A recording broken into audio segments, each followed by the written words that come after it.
اعوذ باللہ من الشیطان الرجیم بسم اللہ الرحمن الرحیم ان اللہ وملائکتہ یصلون علی النبی یا ایہا الذین آمنوا صلوا علیہ وسلموا تسلیما اللہم صلی علی سیدنا ونبینا وشفیعنا ومولانا محمد وعلی آل محمد وبارک وسلم۔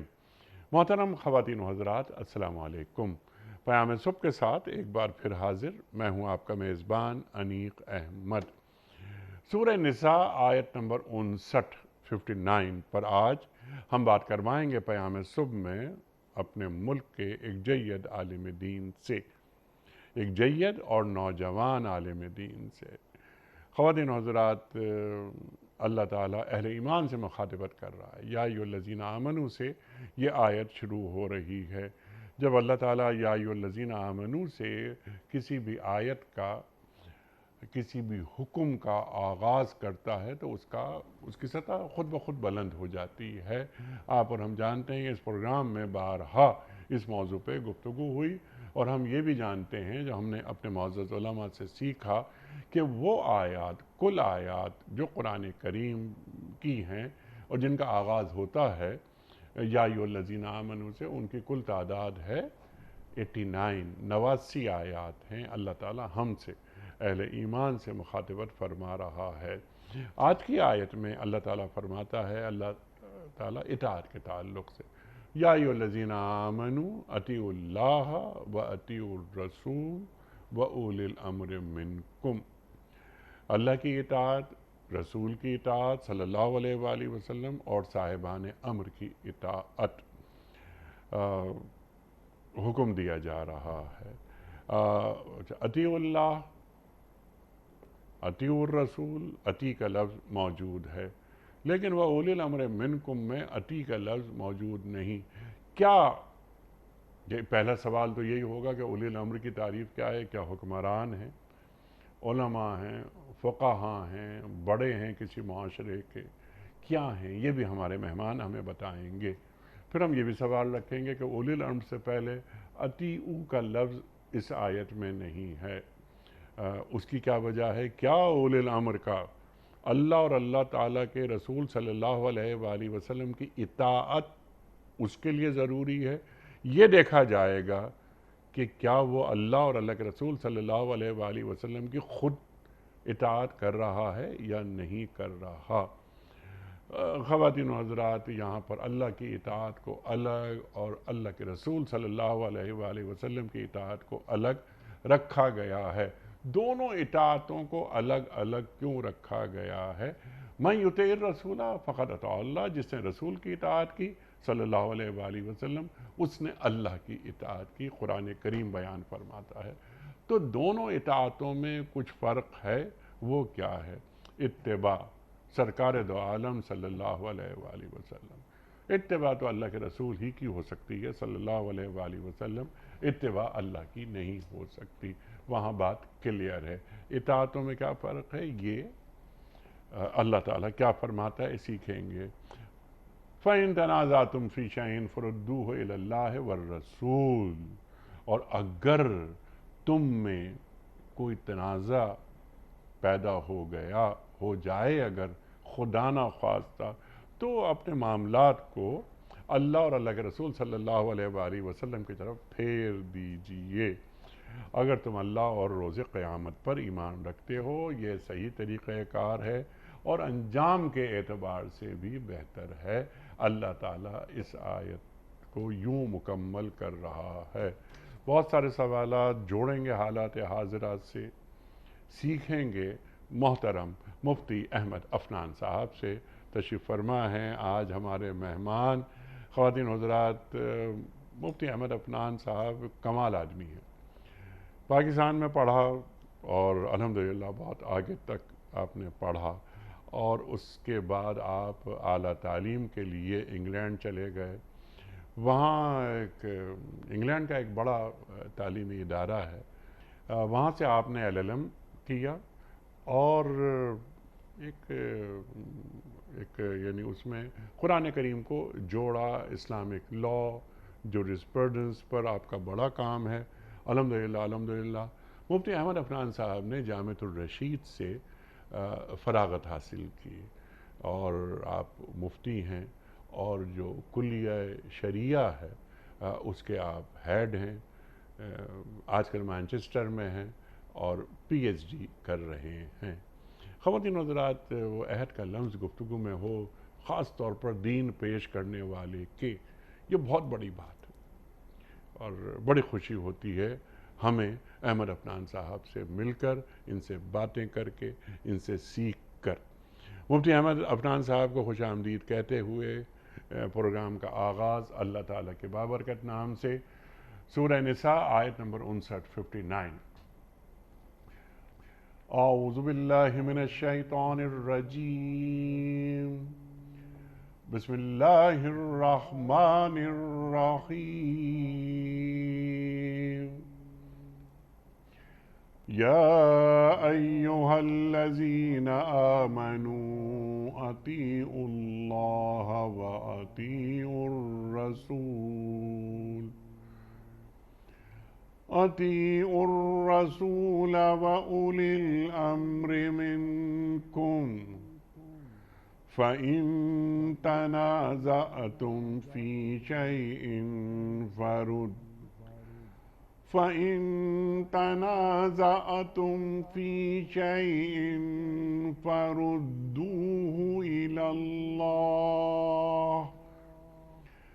فردوه إلى الله والرسول إن كنتم تؤمنون بالله واليوم الآخر، ذلك خير وأحسن تأويلا، صدق اللہ العظیم۔ اے لوگو جو ایمان لائے ہو، اطاعت کرو اللہ کی اور اطاعت کرو رسول صلی اللہ علیہ وآلہ وسلم کی، اور ان لوگوں کی جو تم میں صاحب امر ہوں۔ پھر اگر تمہارے درمیان کسی معاملے میں نزاع ہو جائے تو اسے اللہ اور اللہ کے رسول صلی اللہ علیہ وآلہ وسلم کی طرف پھیر دو، اگر تم واقعی اللہ اور روز آخر پر ایمان رکھتے ہو۔ یہی ایک صحیح طریقہ کار ہے اور انجام کے اعتبار سے بھی بہتر ہے۔ اس سے پہلے کہ ہم رکھیں آج کے پروگرام کے حوالے سے پہلا سوال محترم مفتی احمد عفنان صاحب کی خدمت میں، اس سے قبل کل کے پوچھے گئے سوال کا درست جواب اور آج کا سوال آپ کی خدمت میں۔ کل کا سوال یہ تھا کہ خانہ کعبہ کو کس سنہ ہجری میں قبلہ قرار دیا گیا تھا؟ درست جواب 2 سنہ ہجری میں۔ آج کا سوال نوٹ فرما لیجئے۔ صاحب الحوت کس پیغمبر کو کہا گیا ہے؟ حضرت ادریس علیہ السلام کو، یا حضرت نوح علیہ السلام کو، یا حضرت یونس علیہ السلام کو؟ جو درست جواب آپ سمجھتے ہوں روانہ فرمائیے۔ ہمارے فون نمبرز ہیں 0092134527009، ہمارا دوسرا فون نمبر ہے 0092213300980، ہمارا ای میل ایڈریس ps@duniatv.tv، ہمارا واٹس ایپ نمبر 009232182509194۔ حضرت ارشاد فرمائیے۔ کتنی اہم آیت، یعنی قرآن کریم کی ہر آیت اہم ہے، لیکن یا ایھا الذین آمنوا اطیعوا اللہ واطیعوا الرسول واولی الامر منکم۔ اطاعت کسے کہتے ہیں؟ اہل ایمان سے مخاطبت ہو رہی ہے۔ اللہ کی اطاعت کیا ہوتی ہے؟ رسول اللہ کی اطاعت کیا ہوتی ہے؟ اولی الامر کی اطاعت کیا ہوتی ہے؟ تینوں اطاعتوں میں کیا فرق ہے؟ ارشاد۔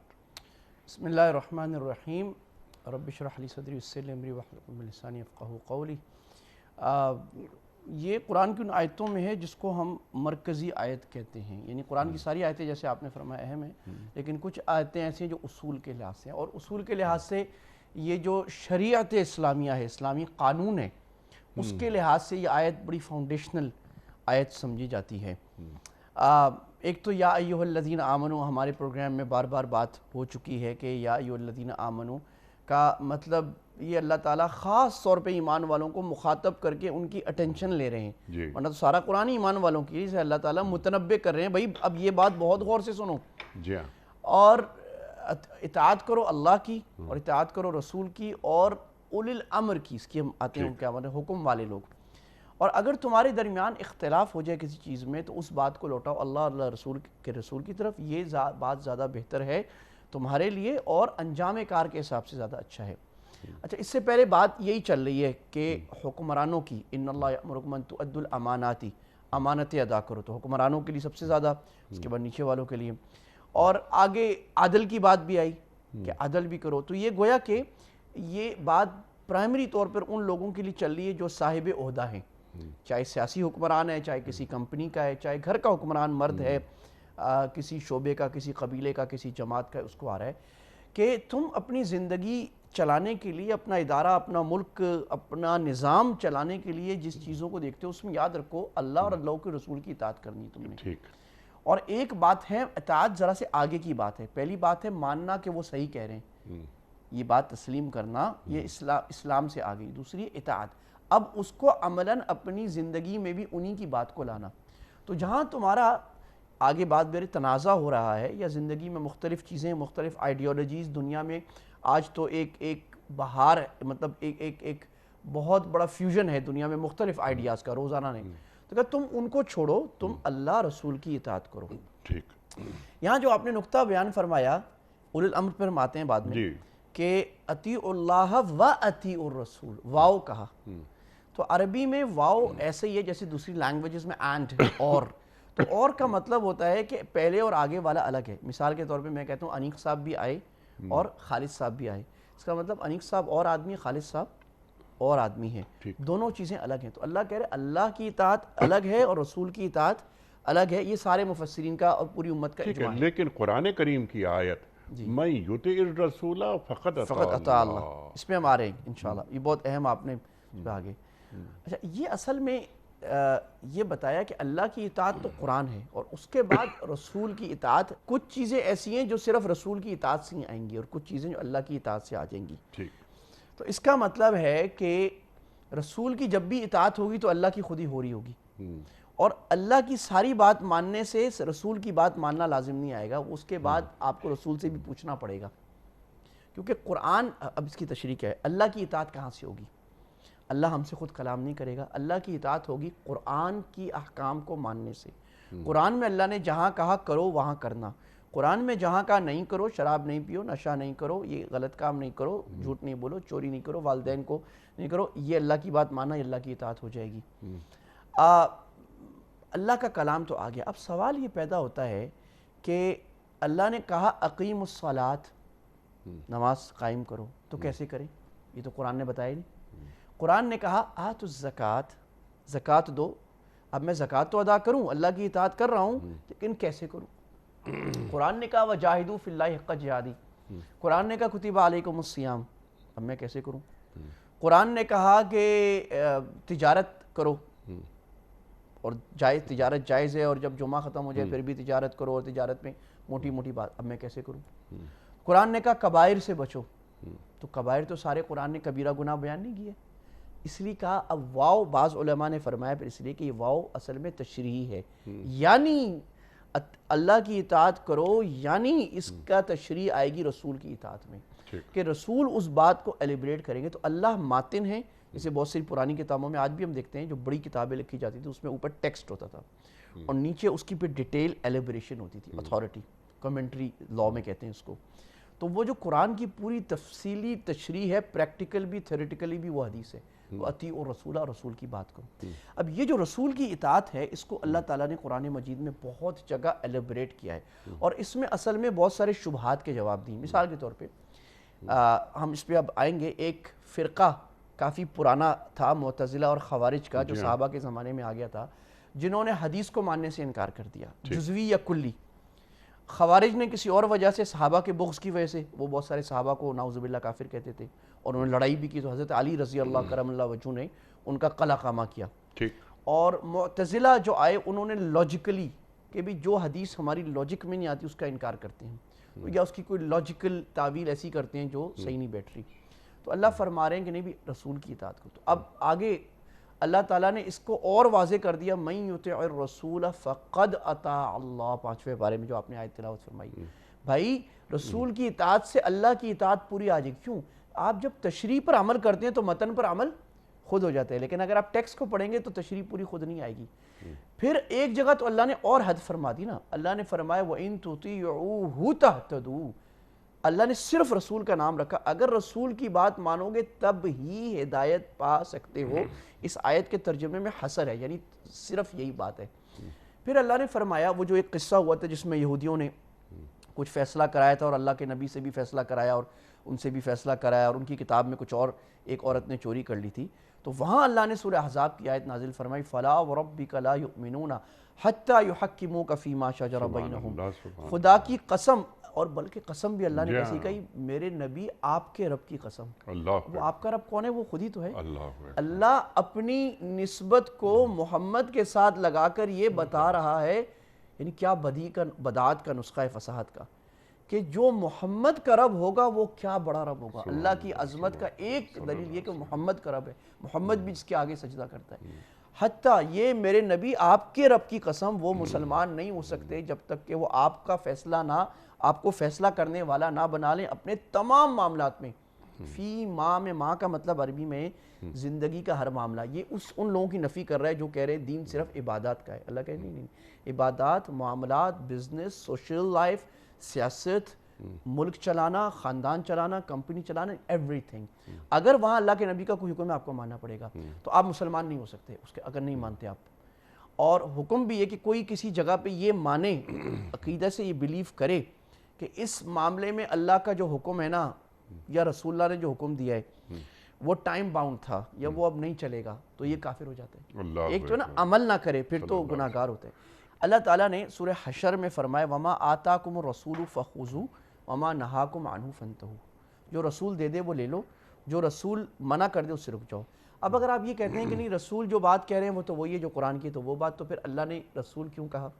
اس کا مطلب ہے کہ رسول کا کہنا کچھ الگ بھی ہے قرآن سے, اور وہ سارا امت کی حدیث کا پورا ایک ذخیرہ آ گیا, جو امت کا یعنی جس کو ڈاکٹر غازی صاحب کہا کرتے تھے کہ یہ گنبد سرسبز ہے, کہ لاکھوں لوگوں نے ایسی محنت کی کہ دنیا کی کسی سائنس میں ایسی محنت دنیا نہیں کر سکی, کہ ایک ایک آدمی کا بایو ڈیٹا تلاش کر کے اور باریکی سے اس بات کو ڈیفائن کیا کہ اللہ کے نبی نے یہاں واؤ کہا تھا یا او کہا تھا, اس کو بھی اور لکھا حدیث کی بکوں میں اتنی ڈیلیکیسی کے ساتھ. اچھا ہوا کیا کہ اب پھر اس زمانے میں وہ لوگ, میں نے آپ کو بتایا کہ شروع کی صدیوں میں ایسے لوگ آئے تھے جو حدیث کا انکار کرنا, اس کا پوری امت نے, حنفی, شافعی, مالکی, امام بخاری, امام ترمذی, امام ابو حنیفہ, امام احمد بن حنبل, ابن تیمیہ, ان سب نے انکار کیا کہ یہ لوگ گمراہ ہیں جو حدیث کو نہیں مانتے. پھر اس زمانے میں پھر اور ایسے لوگ آئے اور انہوں نے شبہات پیدا کیے. تو اس پر ایک ابو داؤد شریف کی روایت ہے, اس میں اللہ کے نبی نے پیشن گوئی کی تھی. آپ نے فرمایا تھا ایک زمانہ آئے گا ایک آدمی صوفے پر آرام سے بیٹھ کر پیٹ بھرا ہوا, وہ یہ بولے گا کہ قرآن میں جو ہے وہ تو صحیح ہے اور قرآن کے علاوہ کچھ بھی نہیں ہے. تو اس سے ایک فرقہ پھر واقعی, کیونکہ اللہ کے نبی نے پیشن گوئی کی تھی تو ہونا تھا, تو ایک فرقہ بن گیا جو اپنے آپ کو قرآنیون کہتا ہے. عربوں میں بنا تھا, پھر ہمارے یہاں بھی آیا. آپ بھی دیکھتے ہوں گے ہماری مجلسوں میں ہم کوئی بات کرتے تو ایک کوئی صاحب کہتے ہیں کہ صاحب یہ قرآن میں ہے, قرآن میں نہیں تو صحیح نہیں ہے. یہ بات کہنا ہی غلط ہے. آپ کو کہنا یہ چاہیے کہ یہ بات اسلام میں ہے, اور اسلام کی پرائمری دلیل قرآن ہے, پھر سنت ہے, پھر اجماع ہے, پھر قیاس ہے. یا آپ کو یہ کہنا چاہیے کہ کتاب و سنت میں یہ بات ہے. تو کیونکہ اللہ نے, اب یہ قرآن ہی کہہ رہے ہیں نا کہ نبی کی بات مانے بغیر قرآن بھی پرانی مان سکتے. تو ہوا کیا کہ پھر کچھ لوگ نکلے. اب وہ 2-3 قسم کے شبہات اس میں آئے, اس پہ ہم آگے جا کے بات کر لیتے ہیں. لیکن یہ موٹی بات تھی کہ اطاعت رسول کو قرآن بہت گہرائی میں جا کر سمجھا رہا ہے کہ یہ بات اچھی طرح سمجھ میں آ جائے کہ رسول کی اطاعت کے بغیر اللہ کی اطاعت کامل کا تصور نہیں ہو سکتا. سبحان اللہ, سبحان اللہ, سبحان اللہ. وما آتاکم الرسول فخذوہ وما نہاکم عنہ فانتہوا, جو آپ نے پڑھی آیت, جو رسول تمہیں دیں صلی اللہ علیہ وآلہ وسلم وہ لے لو, جس سے روک دیں رک جاؤ. اللہ اکبر. قرآن کریم کی اطاعت اس کی تشریح جو آپ نے بالکل سبحان اللہ ایک ایک بات بالکل واضح کر دی. تو یعنی قرآن اور صاحب قرآن، بلکہ اس کو ہم سوال بناتے ہیں کہ قرآن اور صاحب قرآن دونوں ساتھ ساتھ چلتے ہیں. مفتی صاحب یہ فرمائیے کہ کیا قرآن اللہ کے رسول صلی اللہ علیہ وآلہ وسلم کی سیرت کو سمجھے بغیر قرآن سمجھ میں آ سکتا ہے، یا رسول صلی اللہ علیہ وآلہ وسلم قرآن کو سمجھے بغیر رسول سمجھ میں آ سکتے ہیں؟ بہت اہم سوال آپ نے فرمایا ہے، اور میں تھوڑا سا کچھ عرض کرتا ہوں. میرا تقریباً 12-13 سال کا تھوڑا سا تجربہ ہے سیرت پڑھانے کا، جی علماء میں بھی اور عوام عربی میں بھی، اردو میں بھی، اور میں نے لکھا بھی اس پر. تو اگر آپ دیکھیں گے تو ثابت یہ ہوگا کہ مثال کے طور پر آپ سورہ حشر کو پڑھتے ہیں جی اور آپ کے سامنے بنو نذیر کا قصہ نہیں ہے، تو آپ کیسے سمجھیں گے؟ آپ سورہ انفال توبہ کو پڑھتے ہیں، اللہ اکبر، آپ کو بدر کا واقعہ نہیں پتا، تو سورہ انفال اور توبہ کی آیات کو آپ ریلیٹ کیسے کریں؟ جی ہاں بالکل. فلم آپ نے لقد نصرکم اللہ فی مواطن کثیرۃ ویوم حنین، اللہ کہہ رہے ہیں کہ یوم حنین میں اللہ نے مدد کی، بس اتنا کہہ کے ختم ہو گیا. اب اگر آپ نبی کی سیرت میں حنین کا پورا واقعہ نہیں سمجھتے تو آپ کو پتہ کیسے چلے گا کہ سیرت کیا ہے؟ اور غزوہ احد کے بعد جو دوبارہ حملہ ہوا اور دوبارہ صحابہ نے ان پر لبیک کیا کہ پھر کھڑے ہو گئے زخموں کو نہ تاب میں لاتے ہوئے، ان کی پرواہ نہ کرتے ہوئے. اب اگر آپ نے الذین استجابوا للہ والرسول من بعد ما اصابہم القرح، تو آپ کو یہ غزوہ کیسے سمجھ میں آئے گا؟ صلح حدیبیہ آپ کو کیسے سمجھ میں آئے گی؟ بیعت رضوان کیسے سمجھ میں آئے گی؟ سورہ ممتحنہ کی اگر آپ نے لقد رضی اللہ عنہ، تو سمجھ نہیں آ سکتی. دوسری بات، خود قرآن جو شروع میں نے بات کی کہہ رہا ہے کہ قرآن کو آپ سمجھ ہی نہیں سکتے، تصور ہی نہیں نبی کی زندگی کو سمجھے بغیر. دوسری بات میں مثال عرض کروں، قرآن میں ایک آیت آئی کہ فجر کا وقت کب داخل ہوتا ہے، تو قرآن مجید نے کہا حتی یتبین لکم الخیط الابیض من الخیط الاسود، کہ بھئی جب تمہارے سفید دھاگا کالے دھاگے سے جدا نظر آنے لگے تو اس کا مطلب ہے کہ فجر کا وقت داخل ہو گیا. یہ بات اللہ کے آیت آ گئی، اللہ کے نبی نے سنا دی. اب ایک صحابی دوسرے دن آئے، انہوں نے کہا یا رسول اللہ، اور آپ کیا کیا؟ انہوں نے کہا یا رسول اللہ میں نے اپنے تکیے کے نیچے ایک سفید دھاگا رکھ لیا، ایک کالا دھاگا، تو جب مجھے دونوں اندھیرا کم ہوا، روشنی ہوئی، مجھے سفید دھاگا کالا دھاگا الگ نظر آنا شروع ہوا، تو میں نے سمجھا فجر کا وقت ہو گیا. آپ نے کہا نہیں بھائی، اس کا یہ مطلب نہیں ہے، اس کا مطلب ہے من الفجر، وہ جو ہورائزن پر جو لکیر ہوتی ہے وہ مراد ہے. اور یہ بار بار ہوا. اس پر ایک عرب عالم نے اتنی موٹی کتاب لکھی ہے ابھی کہ صحابی سوال کرتے ہیں، رسول جواب دیتے ہیں. اس کا مطلب یہ ہے کہ قرآن کو سمجھنا نبی کی تشریح کے بغیر ناقص ہے، بلکہ بہت غلط سمجھ جائے گا کوئی اگر قرآن کو نبی کی تشریح کے، کیونکہ ہر مفسرین کا بھی آپ کا ماشاءاللہ مجھے اندازہ ہے ابھی تک آپ ماشاءاللہ 4-5 تفسیریں پڑھ کے آتے ہیں، ہم سے زیادہ پڑھ کے آتے ہیں، اللہ آپ کو خوش رکھے. تو آپ دیکھتے ہوں گے کوئی تفسیر جہاں پر قرآن کی کوئی مشکل آیت و حدیث کے بغیر پوری ہوتی ہے، وہ کہتے ہیں بھی قرآن کی آیت یہ اس کی پوری تشریح اس حدیث میں آئی ہے. تو یہ لازم و ملزوم ہے. اچھا، میں تھوڑی سی وہ بات پورا کرنا چاہوں گا، بلکہ میں آج آپ کی اجازت سے سامعین کو ذرا ان کے اعتبار کرتے ہوئے لیول 3 پہ لے جانا چاہتا ہوں. ایک بات کرتے ہیں، ضرور. اور مجھے پورا اعتماد ہے آپ کے جو لوگ مجھے ملتے رہتے ہیں پوری دنیا میں، جو پیام صبح سنتے ہیں، بڑے سنجیدہ لوگ ہوتے ہیں. دیکھیں اس زمانے میں یہ ہم اتنی انسسٹ کیوں کر رہے ہیں؟ اس زمانے میں ایک بڑا طبقہ ہے جو حدیث کا انکار کر رہا ہے. وہ 2-3 طرح سے کر رہا ہے. ایک طبقہ تو ایسا ہے جو کہتا ہے کہ حدیث صحیح نہیں ہے، اور وہ کہتا ہے کہ حدیث تو ساری بعد میں بنائی گئی اور اس کو پتہ نہیں، یہ تو کوئی ظنی قیاسی، کون دیکھ رہا تھا، ہسٹری ہے، پتہ نہیں صحیح ہوئی کہ نہیں ہوئی، کتنا لکھا. تو بہت خطرناک ہیں، علامہ پرویز صاحب تھے، اس طرح کے لوگ تھے، ان لوگوں نے لکھا، اور وہ ان کی تشریح اسی حدیث میں آ رہی تھی ابو داؤد کہ وہ اپنے گدے پہ بیٹھا ہوگا اور بولے گا حدیث کچھ بھی نہیں ہے. یہ بالکل صحیح ثابت آئی. تو یہ لوگ تو وہ تھے جنہوں نے خواہش سے حدیث کا انکار کیا. دوسرا نظریہ یہ تھا کہ نہیں، ہم حدیث کو تو اتھارٹی مانتے ہیں، لیکن مسئلہ یہ ہے کہ حدیث جن لنک سے ہمارے پاس آئی ہے وہ پکے نہیں ہیں. سمجھے نا؟ یعنی انہوں نے جرح تعدیل اور محدثین کی جو ساری محنت ہے یہ شروع کے 300-400 سال کی، اس پر پانی پھیر دیا. ان کو پتہ ہی نہیں تھا کہ انہوں نے کتنی دقیق انداز سے. تیسرے لوگ اور زیادہ خطرناک ہیں. وہ کہتے ہیں کہ جو متواتر اور مشہور حدیث ہے نا، یعنی جس کو نیریٹ کرنے والے 10 20 15 صحابہ تھے یا 15 20 30 تابعین، زیادہ لوگ تھے، جی ان کو تو ہم مانتے ہیں، لیکن جو خبر واحد ہے نا، یعنی جس حدیث کے نیریٹرز 2 3 4 ہیں، وہ 2 3 4 نے پتہ نہیں، اور وہ اس کی ایک آپ کو آج کی مثال بھی دکھاتے ہیں کہ بھئی آپ میرے کان میں ایک بات کریں، میں ان کے کان میں بات کروں، وہ ان کے کہتے 10 آدمی میں گھوم کے جب بات آئے گی تو وہ تو نہیں رہے گی، تو وہ کہتے دیکھو جی وہ نہیں رہے گی۔ ان کو ادراک ہی نہیں ہے کہ صحابہ اور تابعین کا حافظہ کیسا کمال کا تھا، اور انہوں نے کتنی محنت کر لی ایک ایک لفظ کو تحریر کر کے رکھنے میں، اور اس کے کتنے نسخے آج تک وہ جو پرانے ہمارے پاس مخطوطات مل رہے ہیں وہ سارے تائید کر رہے ہیں۔ پھر ایک حدیث میں آئی ہوئی کتاب، عراق میں بیٹھا ہوا آدمی جو روایت کر رہا ہے، حجاز میں روایت کر رہا ہے، دمشق میں روایت کر رہا ہے، ہر صدی میں کر رہا ہے، وہ کورسپونڈ کر رہے ہیں ایک دوسرے کا۔ پورا ایک علم ہے جس کے بارے میں علماء لکھتے ہیں کہ حدیث کا علم اتنا بڑا ہے جتنا زمین کے ریت کے ذرات ہے، اور واقعی ہے، بہت ڈیٹیل ہے۔ اب یہ نکلا کہاں سے ہے اس زمانے میں؟ یہ پہلا نکلا ہے اصل میں جوزف ساخ سے۔ یہ 2 3 اورینٹلسٹ تھے یہودی، جرمن، اور زیادہ جرمنز تھے اور کچھ برٹش، کہ ان لوگوں نے سمجھا کہ ہم مسلمانوں کو کیسے زد پہنچائیں۔ تو ان کو سمجھ میں آ گیا کہ قرآن کو تو ہم کچھ نہیں کہہ سکتے۔ یہ بھی کوشش کی انہوں نے، انہوں نے قرآن سے مسلمانوں کی نسبت بہت، قرآن کا تواتر بڑا مضبوط ہے، تو پھر ان کو سمجھ آئی کہ حدیث کے اندر شک ڈالو۔ تو انہوں جوزف ساخ کی وفات ہوئی ہے، وہ فوت ہوا ہے 1921 میں۔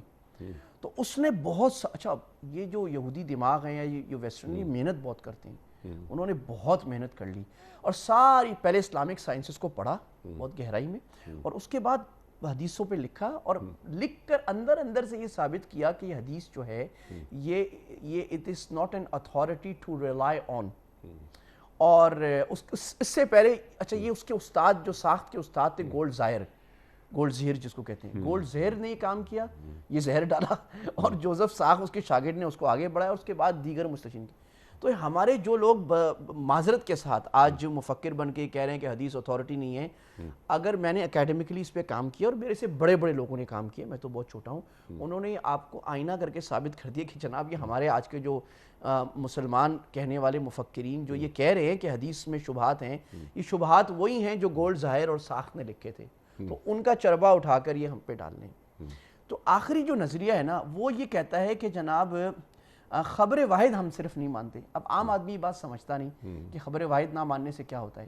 بات یہ ہے کہ 99.9% جو حدیث کا ذخیرہ ہے وہ خبر واحد ہے، وہ خبر واحد ہے۔ تو جب آپ کہہ رہے ہیں میں خبر واحد کو نہیں مانتا، یعنی نماز کا طریقہ خبر واحد میں، زکوٰۃ کا طریقہ خبر واحد میں، گناہ سارے خبر واحد میں، سزائیں خبر واحد میں، کھانے پینے کے احکام، آداب، اٹھنے بیٹھنے کے، پڑوسیوں کے حقوق، کاروبار کے احکام، ہبہ کے، موگیج کے، رینٹ کے، لیز کے، سارا کچھ کس میں؟ پورا اسلامک لاء جو ہے وہ سارا کہاں ہے؟ خبر واحد میں۔ تو جب وہ اتنی سی بات ڈال دیتے ہیں کہ جی ہم خبر واحد نہیں مانتے، تو گویا کہ وہ حدیث کا انکار ہی کر رہے ہیں اور پوری شریعت پہ پانی پھیر رہے ہیں۔ بعض لوگ اس کا ایک اور ٹوسٹ لے کے آئے، انہوں نے کہا ہم سنت تو مانتے ہیں، لیکن صاحب سنت کا مطلب صرف وہ ابراہیم علیہ السلام کی جو 10 باتیں تھیں نا، کہ مونچھیں کو تروانا، جسم کے بال کو تروانا، اور مسواک کرنا، اور وضو کرنا، اور خوشبو لگانا، بس یہ مراد ہے۔ تو اس کا بھی مطلب یہ ہے کہ آپ ساری سنت پر پانی پھیر رہے ہیں، اور آپ یہ 10 چیزوں کا سہارا لے رہے ہیں، کیونکہ سنت تو لاکھوں باتیں ہیں، ہزاروں باتیں ہیں، اور حدیث میں بھری ہوئی ہیں۔ آج اب انسائکلوپیڈیا ایک بہت بڑا ادارہ کراچی کا بنا رہا ہے، تو انہوں نے 180 کتابوں سے لیا ہے، 180 حدیث کی کتابوں سے مل کر اتنا بڑا ذخیرہ ہے۔ تو میرے کہنے کا مقصد یہ ہے کہ قرآن، کیونکہ اللہ کو معلوم تھا، اللہ عالم الغیب ہے، اللہ نے قرآن میں اور اللہ کے نبی نے اپنے فرمان میں اس بات کو پہلے ہی بھسم واضح کر دیا ہے کہ جو بھی نظریات آئیں گے جو حدیث کی اتھارٹی کو چیلنج کریں گے، یا یہ کہیں گے کہ نہیں حدیث تاریخی لحاظ سے بہت اچھی باتیں ہیں، حدیث کو وہ لوگ کوٹ بھی کرتے ہیں، لیکن وہ ایک بات یہ سمجھیے کہ اگر میں کوٹ کرتا ہوں امام بخاری کو، میں کوٹ کرتا ہوں نیلسن منڈیلا کو، میں کوٹ کرتا ہوں ابن تیمیہ کو، میں کوٹ کرتا ہوں عبد القادر جیلانی کو اس میں، اور میں کوٹ کرتا ہوں سرکار دو عالم صلی اللہ علیہ وسلم کو، اس میں بہت بڑا فرق ہے۔ ہم رسول اللہ صلی اللہ علیہ وسلم کی بات اس لیے نہیں مانتے صرف کہ آپ بہت عقل مند آدمی تھے یا آپ کوئی اتھارٹی تھے، ہم اس لیے مانتے ہیں آپ نبی تھے، آپ پر وحی آئی تھی۔ تو کسی دنیا کے عبقری آدمی کو کوٹ کرنا اور نبی کو کوٹ کرنے میں بڑا فرق ہے۔ نبی کا کوٹ کرنا اتھارٹی ہے۔ آج دنیا کے 100 نیک لوگ بھی آ جائیں نا، اور وہ کوئی ایک مستحب بھی ثابت کرنا چاہیں اپنی بات سے، وہ نہیں کر سکتے۔ ٹو ڈو اور ناٹ ٹو ڈو جو ثابت ہوگا وہ قرآن و حدیث سے ہی ہوگا، کسی کے کہنے سے.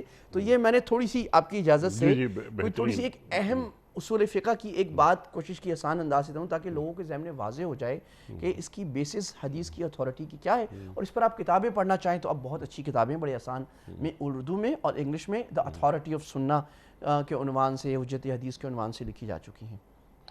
سبحان اللہ، سبحان اللہ. قرآن اور صاحب قرآن، جیسے کہ پہلے بھی یہ بات آئی تھی کہ ساتھ ساتھ چلتے ہیں. قدیر صاحب ہمارے لیے صرف حسبنا کتاب اللہ، ہمارے لیے اللہ کی کتاب کافی ہے. کتاب ہم تک پہنچائی کس نے؟ اور حدیث قدسی یہ کس نے بتایا ہمیں کہ یہ کلام خداوندی ہے؟ جی بڑی اہم بات. یہ حدیث قدسی ہے اور یہ میری گفتگو ہے، میرا کلام ہے یہ. تو یہ اس طرح قرآن بھی ایک طرح سے اللہ کی کہ رسول صلی اللہ علیہ وسلم کی حدیث. جی رسول اللہ نے نیریٹ کیا نا، رسول اللہ نے نیریٹ کیا نا صلی اللہ علیہ وآلہ وسلم. تو سرکار دو عالم صلی اللہ علیہ وآلہ وسلم کے مقام کو کم نہ کیا جائے. بس ایک بات جو ذرا سی کروٹ سی بات ہے، لیکن یہ محسوس ہوتا ہے بعض جگہوں سے کہ شاید وہ ان کے ذہن کے کسی گوشے میں یہ بات ہے کہ بس یہ قرآن قرآن قرآن قرآن. ہاں قرآن کی اہمیت کبھی کم نہیں ہو سکتی، لیکن سرکار دو عالم صلی اللہ علیہ وآلہ وسلم کو ہٹا کر قرآن کبھی نہیں سمجھا جا سکتا. جی بالکل بڑی اہم بات. ٹھیک ہے نا مفتی صاحب؟ اچھا، اب اطیعوا اللہ واطیعوا الرسول وَأُولِي الْأَمْرِ مِنْكُمْ، یہاں اطیع کا لفظ کیوں نہیں ہے؟ اہم بات فرمائی آپ نے. دیکھیں پہلی بات تو یہ ہے کہ اطیع رسول میں بھی اطیع کے لفظ کی ضرورت نہیں تھی.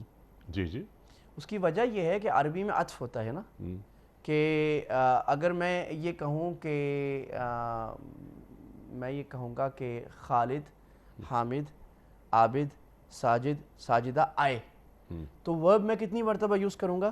ایک. یہی چیز میں انگلش میں کہوں کہ جیک، خالد، حامد کھین، ایک مرتبہ. تو ورب عربی میں بھی ایک ہی مرتبہ یوز ہوتا ہے. اگر آگے اس ورب کے سبجیکٹس یا آبجیکٹس زیادہ بھی ہوں تو ورب ایک ہی مرتبہ یوز ہوتا ہے. عربی میں ورب کو دوبارہ یوز کرنے کی وجہ ہوتی ہے تاکید. اطیع اللہ والرسول بھی صحیح جملہ تھا عربی، لیکن اطیع اللہ و اطیع رسول میں رسول کے ساتھ اطاعت کو الگ لگایا گیا اہمیت کے لیے اور وہ شبہات دور کرنے کے لیے، جس پر ابھی ہم نے سیر حاصل بحث کی ہے کہ کوئی یہ نہ کہے کہ رسول اللہ کی اطاعت کرنے سے رسول اللہ کی اطاعت ہوتی ہے. تو یہ الگ اطاعت ہے، الگ ہے، دونوں کو الگ رکھنا ہے. وَأُولِي الْأَمْرِ مِنْكُمْ عطف ہو رہا ہے کہ جیسے اللہ رسول کی اطاعت ہے ایسے اولو الامر کی بھی کرنی ہے. اور ایک بات اور کہ اولو الامر کی اطاعت فرض وہ بھی ہے کیونکہ قرآن نے جب کہا کرو تو، لیکن ان کی اطاعت کا درجہ اللہ نبی کی اطاعت سے نیچے ہے، اس لیے وہاں پر. ٹھیک ہے. تو اچھا پہلے ہمیں یہ سمجھا دیجئے اولو الامر سے کہ اولی الامر کہتے کس ہیں؟ اچھا، اولو الامر میں جو دو ڈومیننٹ تفاسیر ہیں وہ دو ہیں. جی. ایک مراد اس سے حکمران ہیں جو لفظ سے بھی واضح ہے. اولی الامر، امر کا مطلب ہے حکم، اور اولو والا حکم والا. تو جو جس پر میرا حکم چلتا ہے یا جو فارملی میں نے ابائڈ کیا ہے کہ میں اس کا حکم مانوں گا، وہ اولو الامر ہے. اس میں سب سے پہلے جو آ جاتے ہیں رولرز، اور رولرز کے پھر مختلف قسم ہیں، چاہے وہ آپ وزیر اعظم کہیے، آپ صدر کہیے، آپ چانسلر کہیے، آپ پریزیڈنٹ کہیے، آپ امیر کہیے، جو بھی آپ کا ہیڈ آف دا اسٹیٹ ہے اور اس کے آرگنز ہیں وہ رولرز میں آ جائیں گے. ٹھیک ہے. پھر اس رولر نے جس کو ڈیلیگیٹ کیا ہے وہ بھی آ جائے گا. مثال کے طور پہ پانی کے معاملے میں مجھے واٹر بورڈ کی بات ماننی ہے جو اس کی لیجسلیشن ہے. داخلہ معاملات میں وزارت داخلہ کی ماننی ہے، تو اس کی جو ڈیلیگیشن ہے کیونکہ اسی نے کہا ہے، عدلیہ کی ماننی کیونکہ اسی نے کہا ہے، تو ان کی بات مجھے ماننا، اور میں نے اس ملک میں کانٹریکٹ کیا ہے کہ میں رہوں گا تو میں اس میں آتا ہوں، مجھے بات ماننی ہے. تو حکمرانوں کی اسی میں آتا ہے کہ میں اگر کسی کمپنی میں ملازم ہوں تو اس کمپنی کا جو باس ہے یا جو لیڈر ہے، جو بڑا ہے، اس کی مجھے بات ماننی ہے. مجھے اور آپ کو تو ماننی ہے یہ بات، لیکن ماننی ہے نا. لیکن جو اولو الامر ہیں، جیسے حکمران کی آپ نے بات فرمائی، حکمران کے لیے اللہ اور اللہ کے رسول صلی اللہ علیہ وسلم کی بات ماننا کتنا ضروری ہے؟ یہ بڑی اہم بات، آپ بڑا اچھا. ایک تو دیکھیں حکمران سے پہلے اطیع اللہ اطیع رسول اس لیے آ گیا کہ حکمران کو بولا کہ تمہیں تو اللہ رسول کی بات ماننی ہے، پھر لوگوں کو تمہاری بات ماننی ہے. دوسرا، اس سے پہلے میں نے شروع میں کہا تھا انٹرو میں، اس سے پہلے جو آیتیں وہ ساری حکمران کے لیے. ان اللہ یأمرکم ان تؤدوا الامانات، حکمران کو کہا ہے حکمرانی ایک نہیں، وہاں بہت پر الہ آلیہ بھی آ گیا، جی جی ہاں، کہ امانات لوگوں تک ان اہل لوگوں تک جو اہل ہیں ان تک پہنچاؤ۔ تو حکمرانی سب سے بڑی امانت ہے جو حدیث میں جی آئے، ہاں۔ مراد بھی یہاں پر کانٹیکس یہی ہے قرآن کا، حکمرانوں کو، اور عدل بھی کہہ دیا ان کو، اور پھر اللہ کے نبی نے اس میں ایک کیویٹ بھی دے دیا کہ لا طاعت لمخلوق فی معصیت الخالق، سبحان کہ اللہ۔ آپ کو اپنے حکمران کی، یہاں تک کہ علماء نے بڑا واضح لکھا ہے، تقریباً اجماعی بات ہے کہ غیر مسلم حکمران، آپ غیر مسلم ملک میں بھی رہ رہے ہیں، آپ یو کے میں رہتے ہیں، آپ جرمنی میں رہتے ہیں، وہاں کے جو لاز ہیں آپ کو ماننا فرض ہے۔ کوئی مسلمان اگر وہاں کے لاز توڑتا ہے تو وہاں کے لا کی وائلیشن تو اس پر آتی ہے، ٹھیک ہے۔ اسلامی لحاظ سے وہ گناہ گار ہے کیونکہ اس نے لا توڑا، اور لا توڑنے میں 3-4 گناہ ہیں، پھر ایک گناہ نہیں ہے، لا توڑنا 3-4-5 کبیرہ گناہوں کا ایک وہ ہے، اور یہ ہمارے لوگوں کو بہت زیادہ سمجھنے کی ضرورت ہے۔ ٹھیک ہے، اب یہاں پر کیونکہ اگلا سوال آ گیا نا، اب یہ کیونکہ آپ نے بات فرما دی، لیکن وہ سوال میرا وہ ہے ابھی موجود ہے ابھی تک۔ یا آپ نے بات فرمائی کہ وہ فرانس اور جرمنی کا آپ نے ذکر کیا، یہ کوئی غیر مسلم ملک، اگر ان کا کوئی قانون شرعی قانون سے ٹکراتا ہے تو ایک مسلمان کیا کرے؟ اب یہ میں اس پہ آ رہا تھا، اللہ کے نبی نے فرمایا کہ مخلوق کی اطاعت اللہ کو ناراض کر کے ہے ہی نہیں، لا، یہ لا الہ والا لا ہے، تلوار والا لا، یہ عربی میں خاص لا ہے، اس کو لا نفی جنس کہتے ہیں، کہ ہو تصور ہی نہیں ہے، کر ہی سکتے۔ تو اسی کے تشریح میں اللہ کے نبی کے سامنے بھئی کوئی آیا جس نے میرا باپ یہ کہہ رہا ہے کہ اسلام چھوڑ دو، تو اللہ کے نبی کہا بھئی یہ نہیں ہو سکتا، باپ کی بات ماننا قرآن پورا کہہ رہا ہے نہیں مان، تو حکمران کی بات ماننا فرض ہے، کیویٹ یہ ہے کہ واضح شریعت کے حکم کے خلاف نہ ہو۔ واضح میں کیوں کہہ رہا ہوں؟ واضح میں اس لیے کہہ رہا ہوں کہ فرض کریں پاکستان میں ایک قانون بنا جو فقہ مالکی کے مطابق ہے، اور بنے بھی ہوئے ہیں، زیادہ جو پاکستان کا قانون ہے 95% جو پاکستان کا لا ہے وہ فقہ حنفی کے مطابق بنا، کیونکہ میرا تھوڑا سا موضوع ہے اسلامک جورسپروڈنس پہ کام بھی کیا ہے، لکھتے بھی ہوں، تو یہ قانون کی طالب علم کے لحاظ سے ہر قانون کی طالب علم کو معلوم ہے کہ پاکستان کا جو لا انگریز کے زمانے میں بنا تھا، اسلامک لا جو آج تک بھی بنتا ہے، فیملی لا سارا، وہ فقہ حنفی کے مطابق ہے، لیکن کہیں کہیں فقہ مالکی کے بن گیا۔ اب جہاں وہ فقہ حنفی کے اوپینین کے بغیر فقہ مالکی کا اوپینین لے گیا، اس کو ہم اللہ کے خلاف نہیں کہیں گے، کیونکہ جتنے بھی اسلامک اوپینینز ہیں سیکنڈری ایشوز میں، فروعی مسائل میں، وہ سارے شریعت ہیں۔ کوئی یہ نہیں کہہ سکتا کہ صرف فقہ مالکی یا فقہ حنبلی شریعت ہے، جیسے فقہ حنبلی سعودی عرب میں چلتی ہے، فقہ مالکی افریقن کنٹریز میں چلتی ہے۔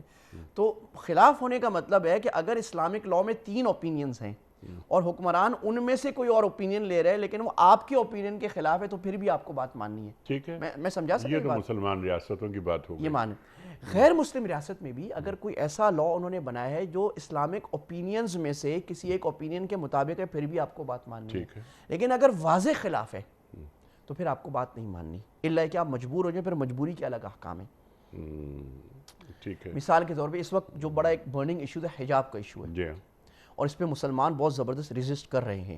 اب فرانس میں یہ لا بن گیا اور بیلجیم میں بھی آگے، میں بھی بیلجیم میں پچھلے دنوں تھا، تو بیلجیم چونکہ فرانس کو کاپی کرتا ہے، اب یہ بن گیا کہ جناب نقاب کا تو پہلے تھا، حجاب آپ نہیں کر سکتے، یعنی اسکولز میں خاص طور پہ پبلک پلیسز میں اب مسلمان بڑے پریشان ہیں کہ ہم حجاب کریں نہ کریں، تو علماء سے پوچھے تو علماء کہہ رہے ہیں کہ بھائی آپ ریزسٹ کرو، اچھا ریزسٹ کریں، اور ریزسٹ کرنے کے 2 صورتیں ہیں۔ ایک صورت تو یہ کہ اب آپ اس بات کے لیے تیار ہو جاؤ، اپنے اسلامک سکولز بناؤ، جیسے دوسرے ساؤتھ افریقہ نے، یو ایس نے، یو کے نے بنا لی ہیں ماشاءاللہ، اور وہ اپنا ایک ایمبٹ میں اس پہ چل رہے ہیں بہت سی چیزوں میں۔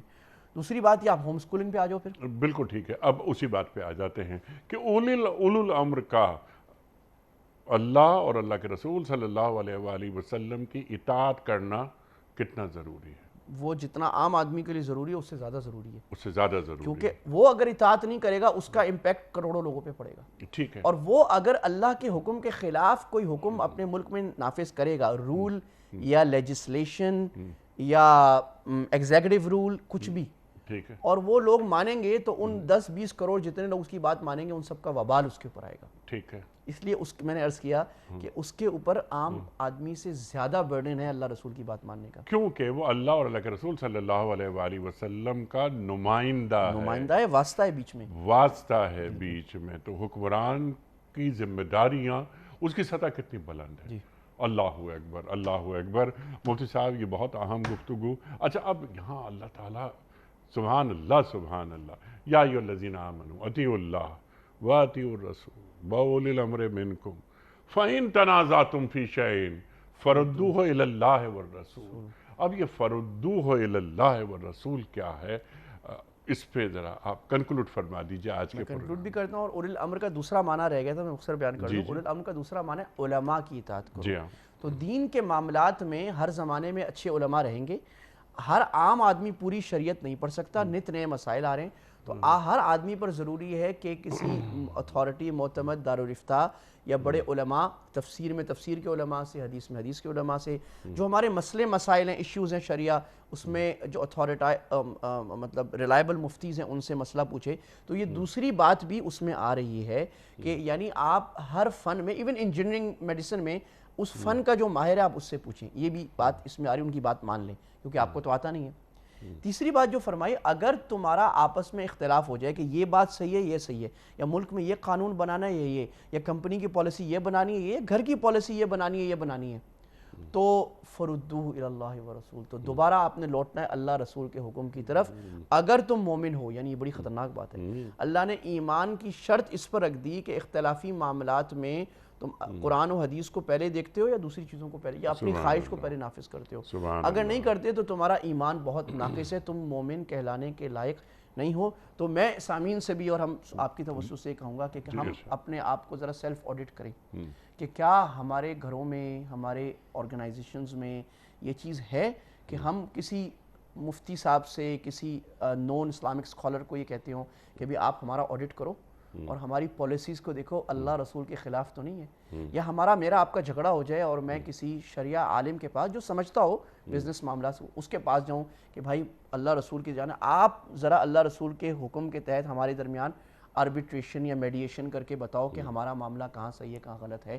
یہ اس کی پریکٹیکل اپلیکیشن ہے، ردوہ الی اللہ، ورنہ کہنے کو تو جی اللہ رسول کی طرف جاؤ، کیونکہ ہر آدمی قرآن حدیث سے ماڈرن اپلیکیشن نہیں کر سکتا، تو اس کو اولو الامر کو لے کر ردوہ یہ سب کو میں ملا رہا ہوں، ردوہ الی اللہ ورسول، اللہ رسول کے حکم کے مطابق راضی رہنا ہے۔ میں نے کل ایک آربیٹریشن کی، یعنی اس میں جو پارٹی مجھے لے کے آئی تھی، آخر میں فیصلہ ہوا کہ ان کی بات غلط تھی، ان کو دینے پڑ گئے پیسے بہت سارے، تو میں نے کہا بھائی اللہ رسول کا حکم ہے، آپ کو ماننا ہوگا، وہ بھی مان گئے۔ یہ بات ان کنتم تؤمنون ذالک خیر، اور اللہ فرما رہے اگر تمہیں لگ رہا ہے نا کہ یہاں اگر میں قرآن کا حکم یا حدیث کا حکم مانتا ہوں میرا نقصان ہے، تو اللہ تعالیٰ اس پر تسلی دے رہے ہیں، بھائی نقصان نہیں ہے، بظاہر تھوڑا سا تمہیں پیسے دینے پڑ جائیں گے، یاد رکھو یہ تمہارے لیے بہتر ہے، اور انجام کے حساب سے دنیا آخرت کے انجام کے لیے بہتر ہے۔ اگر تم شریعت کو حاکم بناتے ہو اپنی دنیا کے معاملات میں تو تمہاری دنیا بھی سنور جائے گی، کامیاب آخرت بھی سنور جائے گی۔ سبحان اللہ، سبحان اللہ۔ تو اللہ کی اطاعت اور اللہ کے رسول صلی اللہ علیہ وآلہ وسلم کی اطاعت اور حکمران کی یا علماء کی اطاعت، وہ تینوں ان میں ایک یکسانیت پیدا ہو گئی۔ ایسا نہیں ہو سکتا، یعنی کسی بھی مسلمان ریاست میں، خاص طور پر مسلمان ریاست میں، کہ اللہ کا حکم اور اللہ کے رسول صلی اللہ علیہ وآلہ وسلم کا حکم کچھ اور ہو اور اطاعت کسی اور کی کروا رہا ہو اولی الامر، حکمران۔ مسلمان ریاستوں کے لیے اس آیت میں کیا ٹو ڈوز آتے ہیں؟ جیسے آپ نے بات کی، سود کے حوالے سے بات کی، چلیے ریاستوں کو چھوڑ دیں، اسلامی جمہوریہ پاکستان کی بات کر لیتے ہیں۔ ہماری پہلی محبت تو پاکستان ہے نا، تو پاکستان میں کیا ایسے قوانین ہمیں نظر نہیں آ رہے کہ جو اللہ اور اللہ کے رسول صلی اللہ علیہ وآلہ وسلم کے نصوص کی خلاف ورزی ہوں؟ اچھا، بڑی اہم بات کی، میں بہت بڑی بات ہے، پاکستان کی سیاست پہ سارے دن سارے لوگ لگے ہوئے ہیں، لیکن جو خلاصے کی بات ہے یہاں صرف لیجسلیشن کی بات نہیں ہے، پاکستان کی یقیناً کچھ لیجسلیشن یا کچھ رولز یا سبسٹانٹیو لا جس کو کہتے ہیں، جو نیچے ڈیلیگیٹڈ لیجسلیشن ہے، وہ ایسی ہے جس کو شریعت کی روشنی میں بہتر ہونے کی ضرورت ہے۔ اصل مسئلہ امپلیمنٹیشن اور ول کا ہے، یعنی کیا یہ لیجسلیشن میں لکھا ہے کہ جھوٹ بولا جائے گا، کرپشن ہوگی، دھوکہ ہوگا، چوری ہوگی، رشوت ہوگی، یہ نہیں لکھا ہوا، لیکن ہو رہا ہے کہ نہیں؟ ہر جگہ ہو رہا ہے۔ ٹھیک ہے، اس کا مطلب ہے کہ جو ملک چلانے کی مشینری ہے، اس مشینری میں سب اسٹیک ہولڈرز کو شامل کر رہا ہوں، یہ نہ کہے وہ یہ اس کو کہے وہ اس کو کہے، سب جس کا جتنا زور چلتا ہے پاکستان پہ، ٹھیک ہے، جس کا زور چلتا ہے پاکستان پہ، وہ اس کا سزاوار ہے کہ آپ ملک کے اندر جو اللہ رسول کی کھلی خلاف ورزی ہو رہی، چاہے آپ نے لاء کی کتاب میں لکھ دیا کہ نہیں ہوگا، لیکن اس لاء کی کتاب کو مان تو کوئی راہ نہیں ہے نا۔ ٹھیک ہے، عملاً تو یہ اللہ رسول آئینی طور پر تو پاکستان نے کلمہ پڑھا ہوا پڑھ لی ہے، وہ ٹھیک ہے، مانا ہوا ہے، لیکن عملاً سسٹم چلانا تو آپ کے ہاتھ میں ہے اور جب نہیں چل رہا ہم یہ نہیں کہہ سکتے آپ کہ ہم سے نہیں ہو رہا. جو آپ نے کام کرنا ہوتا ہے وہ آپ سے آرام سے ہو جاتا ہے. ٹھیک ہے. جو آپ سے نہیں ہو رہا وہ اس لیے کہ آپ بھی اس میں انوالو ہیں. رشوت میں نیچے سے لے کے اوپر تک آپ انوالو ہیں. آپ کرنا نہیں چاہ رہے. آپ پاکستان کی اکانومی کو ڈیجیٹلائز نہیں کر رہے. اس لیے نہیں کر رہے, آپ کو پتہ رشوت بند ہو جائے گی, چوری بند ہو جائے گی. بہت سارے کام دنیا آرام سے, کوئی راکٹ سائنس ہی نہیں ہے, آپ نہیں کرنا چاہ رہے. تو یہ اللہ رسول کے حکم کی خلاف ورزی کا وبال یہ پوری قوم پر, جو جتنا اس میں شامل ہے, جس کا جتنا حق ہے, اور خاص طور پہ جو اہل اقتدار, اہل طاقت, اہل قوت, اہل عہدہ, ان لوگوں پر آ رہا ہے کہ پاکستان عمومی لحاظ سے اگر آپ اس کو پریکٹیکلی پوچھیں, قانونی الگ بات ہے, تو اطیعوا اللہ و اطیعوا الرسول پہ بائی اینڈ لارج نہیں ہے. اور اس کا وبال ہم بھگت رہے ہیں کہ دنیا کی ساری چیزوں کو کر کے بھی, ساری چیزیں اپنا کر اللہ بھی. اکبر. اللہ تعالیٰ ہمیں توفیق دے. یہ ہماری چھوٹی سی آواز ہے, اور آوازیں بھی لگ رہی ہیں. ان آوازوں سے اللہ کرے کہ حکمرانوں کے کانوں میں یہ بات جائے, یا آگے جا کے ایسے اچھے لوگ آئیں جو ملک کو قرآن و حدیث اور ردوہ الی اللہ و رسول کے مطابق کریں, دنیا کے نارمز کے مطابق. سبحان اللہ. اور ہم بھی وہ بہار دیکھیں اپنے ملک کی جس کا خواب ہمارے بڑوں نے دیکھا تھا بنا. یقیناً یقیناً. اور ہم روزانہ 5 وقت اذان کی آواز سنتے ہیں, اور ہم رمضان میں ہم دیکھتے ہیں مساجد, اور پھر پاکستان عمرے پہ جانے والوں میں کی جو تعداد سب سے زیادہ پاکستان سے ہے. حج پہ جانے والے انڈونیشیا کے بعد پاکستانی ہوتے ہیں. تو دین سے محبت کرتے ہیں عوام, یعنی اکثریت دین سے محبت کرتی ہے, اور وہ یہ چاہتے ہیں کہ اس ملک میں, ہماری ریاست میں دین کے قوانین نظر آئیں. تو صرف ایسا نہ ہو کہ قولی اقرار ہو رہا ہو اور عملی انکار ہو رہا ہو. مفتی صاحب آپ کا بڑا ممنون, بہت شکر گزار. یہ سورہ نساء آیت نمبر 59 پر مفتی صاحب نے تفصیلی گفتگو عطا فرمائی. بہت اہم نکات مفتی صاحب نے اٹھائے, ایک ایک بات پر تفصیلی گفتگو ہوئی. آپ کا بڑا ممنون, بہت شکر گزار. جب بھی آپ پاکستان تشریف لائیں, بس آپ سے گزارش ہے کہ کچھ وقت ہمیں دیا کریں. پیام صبح کو آپ کی گفتگو سے ہم سب سیکھتے ہیں. خواتین و حضرات, کوئز. کل کا سوال ہمارا یہ تھا کہ خانہ کعبہ کو کس سن ہجری میں قبلہ قرار دیا گیا تھا؟ درست جواب 2 سن ہجری میں. آج کا سوال نوٹ فرما لیجئے. صاحب الحوت کس پیغمبر کو کہا گیا ہے؟ حضرت ادریس علیہ السلام کو, یا حضرت نوح علیہ السلام کو, یا حضرت یونس علیہ السلام کو؟ جو درست جواب آپ سمجھتے ہوں روانہ فرمائیے. ہمارے فون نمبرز ہیں 0092213452709. ہمارا دوسرا فون نمبر ہے 0092224300980.